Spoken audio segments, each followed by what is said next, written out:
Welcome back, everyone, to the 14th Dungeons & Dragons session. As per usual, please watch the previous episodes to catch up on what's been happening. So, what are you all doing now? I guess making our way to the Inferno portal centered near the waterfall. Did anyone take any serious hits back there? Remember the healing kits I gave you, Bronson? Yes. I still have them. I only took a small amount of damage, but I should get that sorted in case of any further wounds dealt. In that case, roll a medicine, nature, or survival check. Dirty 20. So the way I'm doing this is, whatever you rolled, have it, then add your relevant skill modifiers. So you rolled 20, so 10, plus your medicine modifier, so 5. 15 altogether. Excellent. Thank you. I'm 5 points away from full health. I can show you recipes to make them later on. Then you can make them yourselves after procuring the appropriate herbs and materials. Most appreciate Sindala. The infernal portal is located a few minutes away. It'll take a bit of time to climb down and make your way there. If there's anything you wish to discuss, please feel free to do so. Sindala, maybe now you can tell us about your background or just more about yourself in general. You did reassure me that you would. That I did, didn't I? Very well. Although my life story is a long one, do you want to hear the full story or the short version? I'll let you decide on that. Very well. I'll go for somewhere in between. As you both know, I'm a druid, that's evident. But I was a very angry woman back when I was living in my grove out in the deep forests.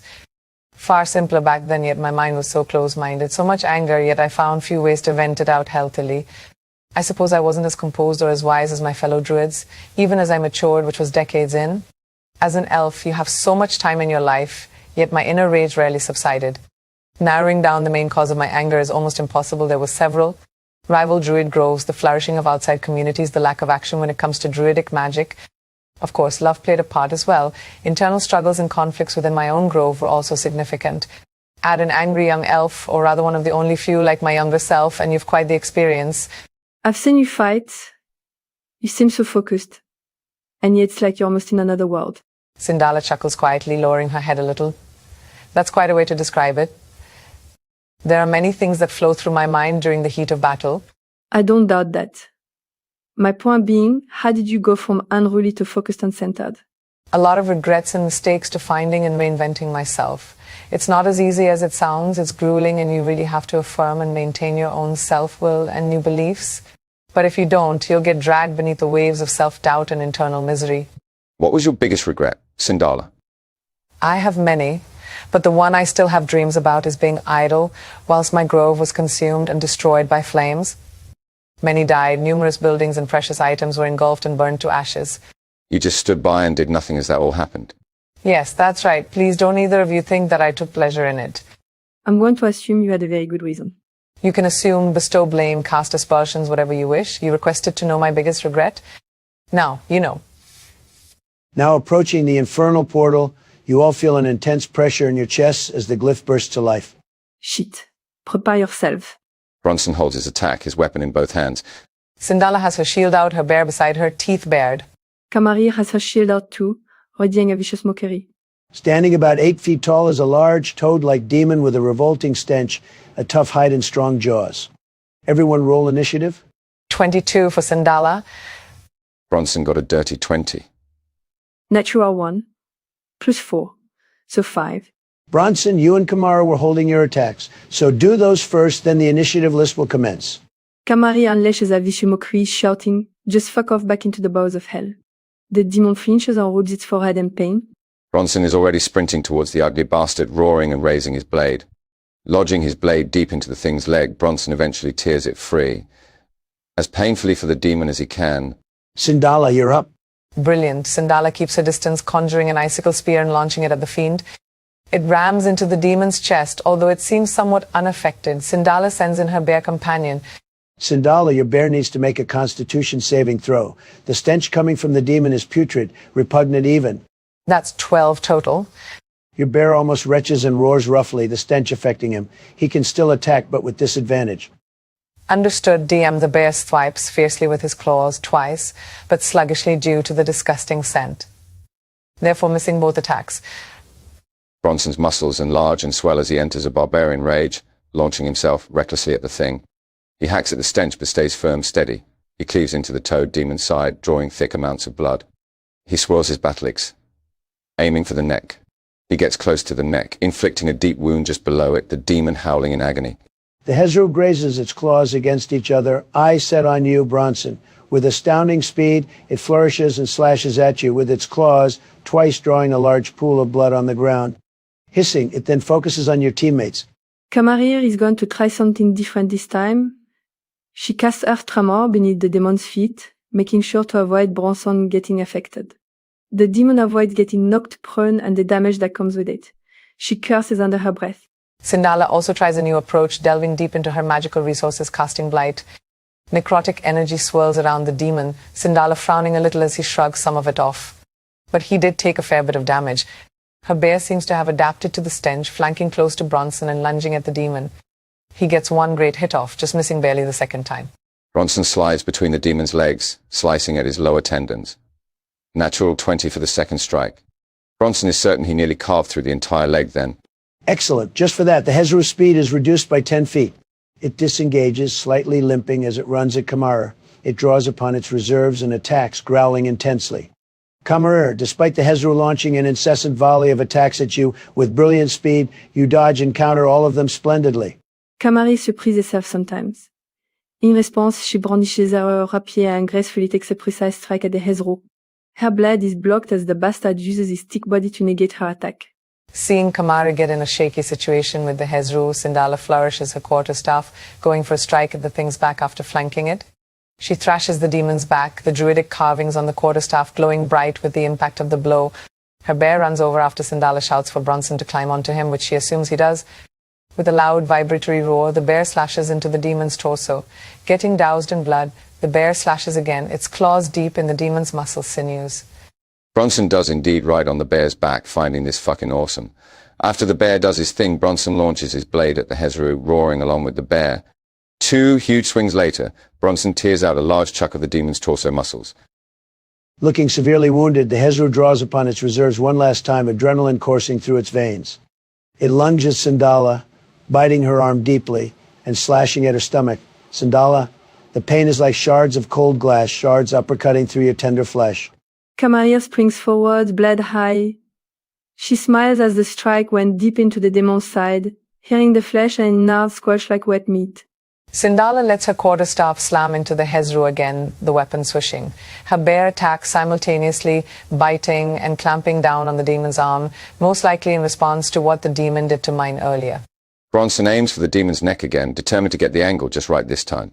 Bronson, how do you want to do this? Bronson slams his blade into the demon's neck, twisting and pushing the blade in deeper before bringing the blade back and decapitating the fucker right then and there. The Hezru drops to the ground with a loud thud sound, the stench emanating from him gradually fading as any potential remnants of his vitality dissipate. The infernal portal seems to electrify and sizzle as if malfunctioning erratically. Stay back. I'll take a look at it and see what I can do to deactivate it. Sindala, you cautiously approach the infernal portal as it continues to sizzle and zap. You can attempt an arcana check to try and tune into the magic if you wish. That I will. Kamara, can I have some bardic inspiration again, please? Certainly. J'étais extra careful. Kamarir performs a kick, emotional tune on her viola, accumulating inspirational magic, bestowing it to Sindala. I understand. Thank you. Sindala casts the guidance cantrip on herself before attempting to tune into the portal's magic. Natural 1 plus bonus, only 1 for bardic inspiration, add 3 from guidance. Only a 6 total. Sorry, Priyanka. The dice can be very cruel. I'm afraid that's not enough. You can try again, but the DC will be significantly higher now. I'll try one more time. Kamara. She bestows more bardic inspiration. Most appreciated. Sindala recasts guidance before trying again. 17 total. You hear a series of different hushed voices. Can you understand infernal, deep speech, or primordial? None of them, I'm afraid. Unless Kamara. Kamara, I need you. What do you need, Sindala?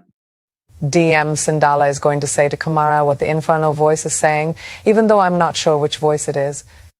Great idea, Priyanka. I will need a performance or survival check to see how well you do this. 18 total. Very good. Kamarir, you take note as Sindala tells you what she hears the magical voices say. Pour nous enfermer, tu dois donner ton sang. Le sang engendre le sang. To close us off, you must surrender your blood. Blood begets more blood. En nous donnant votre sang, vous renoncerez à votre vitalité. In giving us your blood, you shall relinquish your vitality. Seuls les croyants peuvent nous fermer pour toujours sans aucune conséquence. Only the believer can close us off forever with no consequence. This is pure insanity. Only the believers can close us off forever with no consequence. What kind of bollocks is that? And what draws people to worship this entity to begin with? Absurdity. Absurdity indeed, but so be it. If our blood need be spilt, I'll do it. Sindala uses her spare dagger to do what she needs to. She uses it on her arm, inflicting a small wound, letting the blood drip into the portal. She uses healing magic to close the wound afterwards. Sindala, make a wisdom or constitution saving throw. Wisdom saving throw. That's 18. You take 46 psychic damage, halved to 23. Your head pounds and aches as you fall to your knees, feeling drained and weak. But the portal does close. Sindala, you gain 1 level of exhaustion. By Sylvana's grace, that was debilitating. Bronson is beside Sindala, helping her to her feet. Kamari does the same. Are you alright, Sindala? I just need a minute. Sindala summons her bear over, gently leaning against him, feeling his soft breath against her. We discovered a way to close these damned portals now, though. That's definitely something. Let's set up a little resting spot here. I might need a little longer to recuperate. Some nourishment and meditation, and I'll be ready to go. No problem. I set up a little something. Camarir, you set up a little tent and campfire as the three of you aim to take a brief rest. Sindala, may I ask about your past, with the whole grove burning to a crisp thing? My reasons are my own. It wasn't nefarious, if that's what you're worried about. It takes a heart of cold stone to just watch your home be destroyed for amusement. Sindala, you've been honest with me so far, which I appreciate dearly. Could you extend that honesty a little further? I have a new home now. I have moved on from my mistakes of the past and don't wish to linger on them. I've already been doing so long enough already. You can move on, but you never leave your mistakes fully behind. If you've truly dealt with these regrets, prove you've done so by sharing your reasoning with me. Ronson, I've opened my home to you, shared many things, nourished you, and provided you with beneficial resources. An open book one may be, but there's one chapter with pages that won't open, whether through gentle touches or through force. Sindala crosses her legs, turning to the side and taking slow breaths as she regains herself and meditates. The three of you have a short breather, regaining some vitality and certain abilities. Is there anything else that we should look for? Any enemies that may be lurking around? Let's investigate this place further in general, just in case there's anything of significance. You all can roll one investigation check with advantage, or two of you can roll individually. Regardless, I can add some bardic inspiration into the mix. I can contribute with the guidance cantrip. Sindala still has a level of exhaustion, so she won't benefit from attempting an investigation check. I can't inspire myself. Bronson, are you up for it? Sure thing. I'll do it. Kamari bestows inspiration magic onto Bronson, performing a slow tune on her viola. Sindala casts guidance on Bronson. Excellent. In total, including buffs, that's 19. Nicely done. Your search leads you through many tight passageways and shortcuts, but the main highlight is a few improvised graves almost hidden in a corner of a lone passageway. Faint whispers emanate from near the graves, soon being drowned out by a high-pitched shriek, a ghostly lady appearing. Everyone roll initiative with disadvantage as the apparition lunges at you all. 4 for Bronson. That's 7. That's 10 for me. The spirit practically dives towards you, Bronson, her touch chilling you to the bone, necrotic magic seeping in through your pores. She attempts to do so again. Natural 20, Bronson. Your bones ache in pain, the necrotic magic flooding through your body. Holy shit, Bronson is looking extremely rough. Sindala springs into action, conjuring a wave of thunderous force, aiming it squarely at the spirit. The damage is potent, but the ghost seems to shoulder most of it without incident, but is pushed back 10 feet. She coats Bronson in healing magic, hoping that will help significantly. Kamari puts some distance between herself and the spirit, casting a vicious mockery on it. She says, "Fuck you and your entire lineage." She then also bestows healing magic on Bronson, drawing her blade. Thank you, ladies. Bronson then rages, his muscles swelling and augmenting themselves. He does a spinning attack, like a whirlwind recklessly. Miss. Second attempt, natural 20. Bronson wounds the ghost pretty damn well, grinning, his blade gleaming. With a furious look embedded on her face, the spirit practically wails, all of you covering your ears immediately. I need everyone to make Constitution saving throws. Sindala got 13. 22 when all said and done. 19 here. The pain caused by the wail almost brings you to the brink of falling unconscious. You take a fair bit of damage. Thankfully, you resist falling unconscious and maintain your focus. The banshee then goes for you, Sindala. You dodge out of the way, avoiding being touched by necrotic hands. Sindala brandishes her quarterstaff, twirling it elegantly yet fiercely, attempting to slam it across the ghost's upper body. She does so successfully, her weapon's engravings pulsing with light. Kamari thrusts her hand out, a cone of thick fire enveloping the Banshee. The Banshee dodges some of it, initially, but still gets affected by the flames. Bronson propels himself upwards, slashing at the vexed spirit. He gets 2 glorious blade strikes in the spectral lady, howling in pain. The Banshee recoils before going for you again, Bronson. Natural 20, followed up by another necrotic attack. Bronson is on 1 hit point.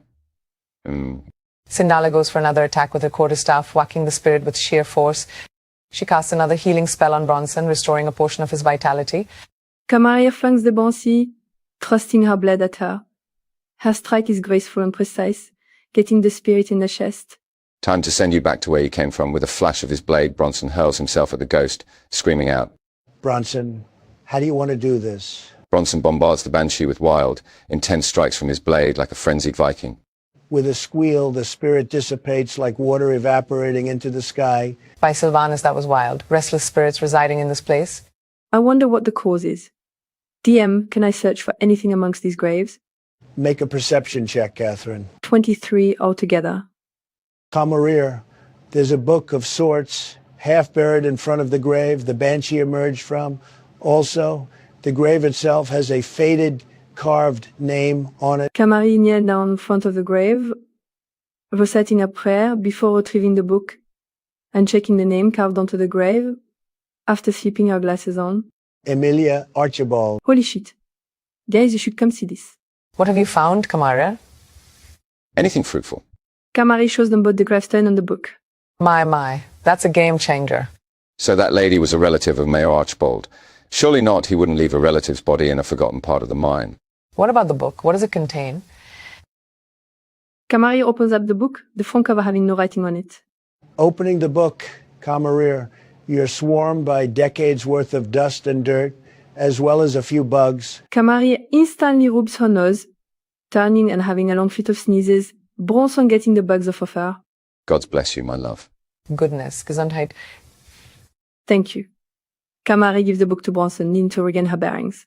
Bronson, the first few pages are written in Dwarvish. They contain notes about the progress of the mining operation going on here. While the events aren't dated, you can fathom that this transpired at least 5 to 10 years ago. Anything of significance amongst the notes? The book is a little large. It'll take a while to read it all. The first few pages go over how viciously the miners were treated and exploited, one of whom died from being overworked, so the text says. Well, let's get back to the mayor, but keep this discovery to ourselves. I'm not sure about that last part. Maybe the mayor can help shed some light on this subject. I say we keep it for a time and read it through in its entirety, see what secrets and information we may discover. Either way, we should get back to the mayor and the Storm Veils before they start getting impatient. I concur. Same here. So you're all heading out of the mines and back to Presthorpe? Yes, to Mayor Archibald specifically. What time is it, D-Mem?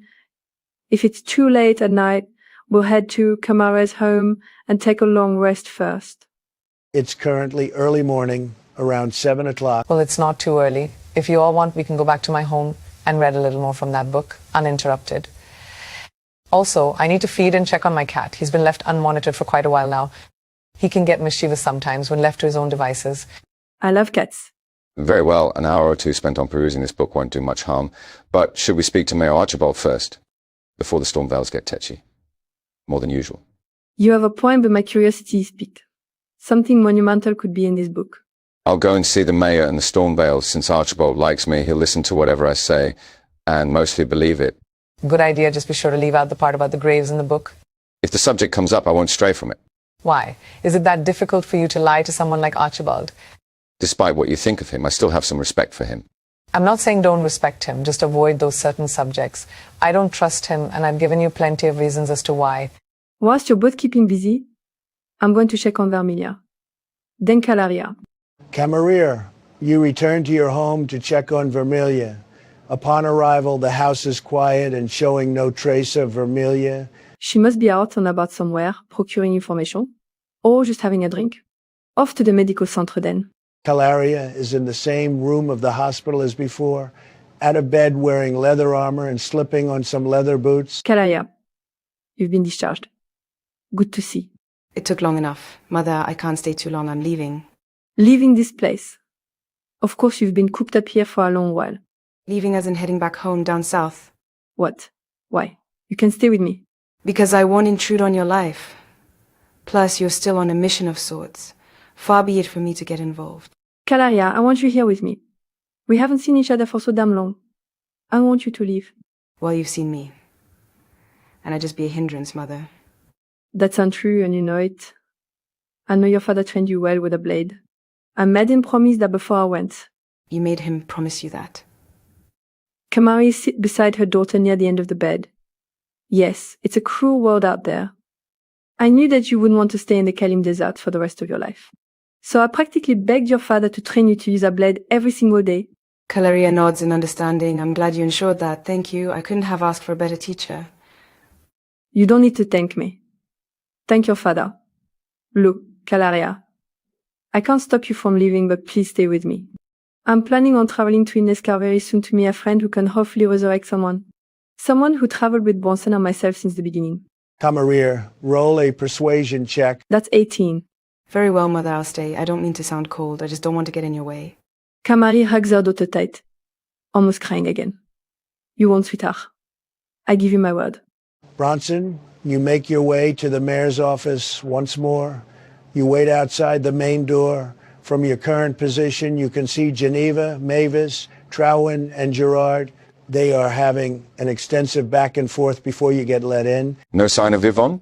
No sign of her. Geneva, you're truly one of the most impertinent individuals I've ever had the displeasure to know. And I've dealt with murderers and full-time criminals. Your poor insults bore me, Mavis. Archibald, you should teach your dogs the basics of etiquette.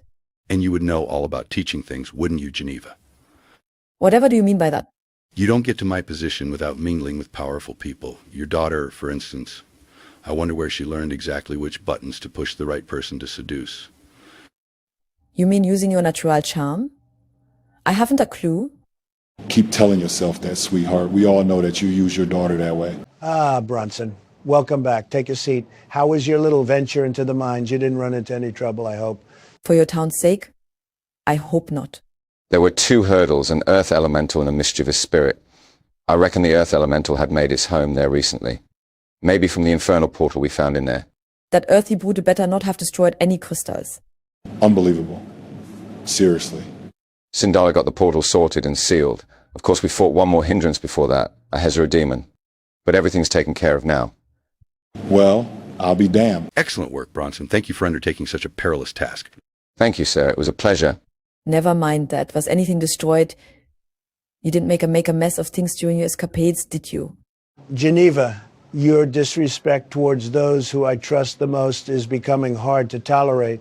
If you are that concerned about any potential damage, investigate the mines yourself. Bronson, as Commander Trowen said earlier, thank you sincerely. You will be paid for your hard work as well, of course. You and Camarilla. I had better start saying some more gold in my future. Your finances are abundant enough already. My finances are my own business. Then stop bitching about it. Everyone, stop. Bronson, come by the guardhouse sometime. I wish to discuss something with you. I'll swing by when I can, Commander. As everyone takes their leave, Mayor Archibald gives you 2 large coin pouches. Bronson. And Sindala, she helped tremendously. Without her, I don't think that portal could have been closed at all. Her actions are honorable, true, but druids don't have much interest in gold. That I know for certain. If you insist, Gerard. I do. Bronson, did you discover anything else whilst in the mines? Nothing of significance, I'd say. Bronson, roll a deception check. That's a 10 total, DM. Mayor Archibald cocks his head, pouring himself a glass of whiskey. Are you certain, Bronson? Yes, sir, I am. Okay then, if you're sure. Now, please, I must return to my work. Bronson also takes his leave. Sindala, you are soon in your underground part of your home, your cat rubbing against your leg as you return, meowing. Hello, boy. Have you been good whilst I was gone? She crouches down and pets Azel affectionately, sitting down with the book after feeding him a good berry. The next section of the book is also written in Dwarvish, with some extra notes written in Common. Sindala can read Dwarvish. As you peruse and thoroughly read the entries, your stomach drops. The mining workers had started to unionize in secret, convening in private, and even got a wild druid involved. The writings don't have much to say about how the druid got involved, but the druid had been bribed by one of the workers in terms of information and the promise of a reward involving bloodshed. The druid helped cause a cave-in, killing most of the other workers, but one of the workers' bosses had been tipped off, placing the blame on said worker. By that time, the druid was long gone with a large amount of crystals. With the only witness discredited and censured, the druid had gotten away scot-free. To cause unnecessary bloodshed and destruction against not just people but nature itself is abhorrent. Your eyes grow heavy, the exhaustion becoming more difficult to resist. Sindala makes herself some herbal tea and gets herself comfortable, Azel curled up beside her. Taking a few quiet sips of her tea, followed by eating a good berry, Sindala eventually begins her meditations, eyes closed, legs crossed. Now cutting over to Vermilia. You're out and about. What are you doing? Vermilia is visiting miracles and mistakes again, Bondarn's words reverberating in her mind. Very well, then. You return to the shop, the barred parakeets flying around like last time. Bondarn is dusting and cleaning some of his display bottles. Seeing you again, Vermilia, he smiles, a gentle smile. Well, well. Vermilia, welcome back. Good to see a familiar face. How can I be of service? The potions you purchased are helping, I hope. I have no doubt that they will. They haven't been used yet, but will soon. This is a little unusual for me, but I need someone to talk to. And you said about getting things off my chest in discussions. That I did, yes. Jasper and Jive fly down, landing on Vermilia's shoulders. Vermilia pets both birds, smiling as they tweet and make other happy noises. She sniffles quietly after Jasper nuzzles near her nose. If you wouldn't mind, I'd like to have a discussion with you, but you're also a busy man. Maybe I should return later. You're in luck. It's practically a ghost town in here today. Besides, I can sense that you really want this talk. I can see it in your eyes. You're definitely right about the latter. Bondarn retrieves a wand from his coat, swishing it at the door closing and locking itself within seconds. If you're comfortable, we can discuss things in the back. DM, can Vermilia do an insight check on Bondarn, just to get a better understanding of him? Of course, Nicole. Roll for it. Thank you. In total, that's 14. Bondarn seems completely genuine in what he says. You don't feel threatened by him or sense any danger from him at all? Good, good. Vermilia follows Bondarn to the back area of his shop, scrunching up her nose as the bird's feathers begin to irritate it. Bondarn has a little kitchen area in the back. He flicks his wand at the cauldron above the fireplace, setting the wood aflame. He repeats the motion, 3 mage hands cutting up and preparing some meat and vegetables from the pantry. I hope you like beef stew. I love beef stew, haven't had it in years. Thank you, Bondarn, you're being overly gracious. Overly gracious? Not at all. I don't get much company, nor do I venture out as much as I used to. I enjoy company and conversation. I miss it dearly. And why is that? Vermilia takes a seat, gently pressing the back of her hand against her nose. Fun days, fun times. Bondarn gets a tissue, as he calls his parakeets back to him, handing Vermilia said tissue afterwards. Vermilia accepts the tissue, soon having a quick sneezing fit into it. Good gracious. Bless you. You're not allergic to Jasper and Jive, are you? I don't think so.